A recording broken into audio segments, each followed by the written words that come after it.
शक्यच नव्हतं आणि नाहीये. हे जे काही रुपडं पालटलेलं या तालुक्याचं बघतोय ते केवळ आणि केवळ स्वर्गीय डॉक्टर पतंगरावजी कदम साहेब यांच्यामुळेच. आणि त्यानंतर माझे बंधू की जे आज इथे उपस्थित नाहीये, आमदार डॉक्टर विश्वजित कदम साहेब, तेही त्यांच्याच पावलावरती पाऊल टाकून अगदी कार्यरत आहेत. या पलूस तालुक्यानं काय नाही बघितलं, या पलूस तालुक्यानं सगळंच तर बघितलंय आणि पुढेही हा तालुका बघणार आहे.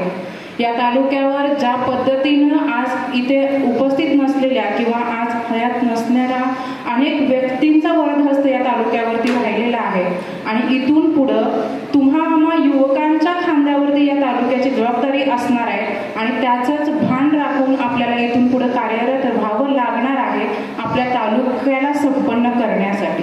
एक लेखिका म्हणून मला तुम्ही इथं बोलण्याची संधी दिली त्याबद्दल मी इतकंच सांगेन. ज्यावेळेला माने सरांनी मला सांगितलं की तुम्हाला या रौप्यरत्नासाठी लिखाण करायचं आहे, त्यावेळेला माझ्याच पुढे असा प्रश्न पडलेला होता की मी या रौप्यरत्नासाठी काय लिहू.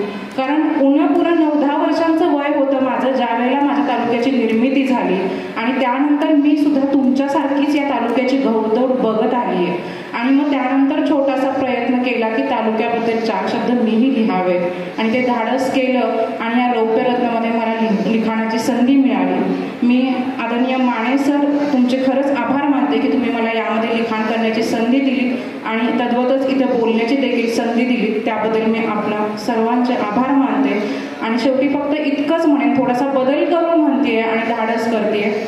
असं म्हणतात की माय मराठा गाव मराठा मराठ मोळा प्राण, माय मराठा गाव मराठा मराठ मोळा प्राण. मी असं म्हणेन पलूस तालुक्यात जन्माला आले हाच माझा अभिमान, हाच माझा अभिमान.